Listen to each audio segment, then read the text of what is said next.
കർത്താവായിരിക്കുന്ന യേശുക്രിസ്തുവിൻ്റെ ധന്യമേറിയ നാമം ഇന്ന് പ്രഭാതത്തിൽ വാഴ്ത്തപ്പെടുമാറാകട്ടെ.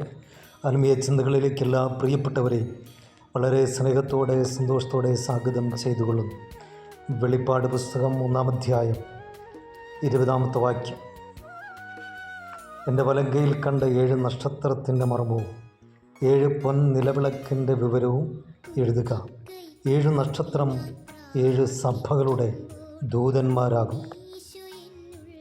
7 നിലവിളക്ക് 7 സഭകളാകുന്നു എന്ന് കൽപ്പിച്ചു.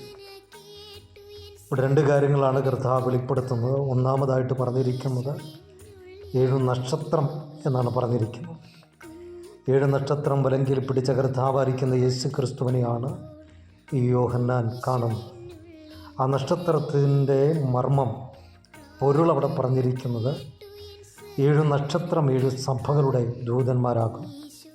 2-3 അധ്യായങ്ങളിൽ കൊടുത്തിരിക്കുന്ന 7 സഭ, ആ സഭകളുടെ ദൂതന്മാരാകുന്നു എന്ന് വെളിപ്പെടുത്തിയിരിക്കുന്നു. ഞാനിങ്ങനെ പറയാൻ ആഗ്രഹിക്കുന്നു, കർത്താവിന് വേണ്ടി ഒരു ചെറു വിരലെങ്കിലും അനക്കുന്ന തൻ്റെ മക്കളെ കർത്താവ് തൻ്റെ ഉള്ളംകരത്തിൽ വഹിച്ചിരിക്കുന്നു എന്ന് വ്യക്തമായിട്ട് വെളിപ്പെടുത്തിയിരിക്കുക. കർത്താവായിരിക്കുന്ന യേശു ക്രിസ്തുവിനെ രക്ഷകനും കർത്താവായി സ്വീകരിച്ച് കർത്താവിൻ്റെ പ്രമാണം പ്രമാണിച്ച് ഈ ഭൂമിയിൽ ജീവിക്കുന്ന തൻ്റെ മക്കളെ തൻ്റെ കരവലയത്തിനുള്ളിൽ സൂക്ഷിക്കുന്ന കർത്താവ്.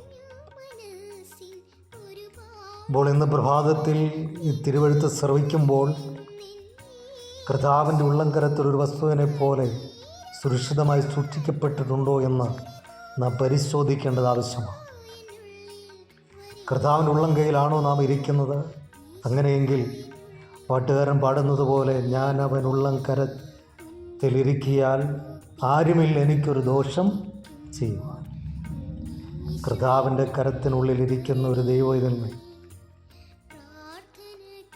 ഒരു വ്യക്തിക്കും ഒരു ദോഷവും ചെയ്യാതെ വണ്ണം ആ കരത്തിനുള്ളിൽ സുരക്ഷിതത്വമുണ്ട് എന്ന് വ്യക്തമായിട്ട് വെളിപ്പെടുത്തുക. അതുകൊണ്ട് കർത്താവിൻ്റെ കരത്തിൽ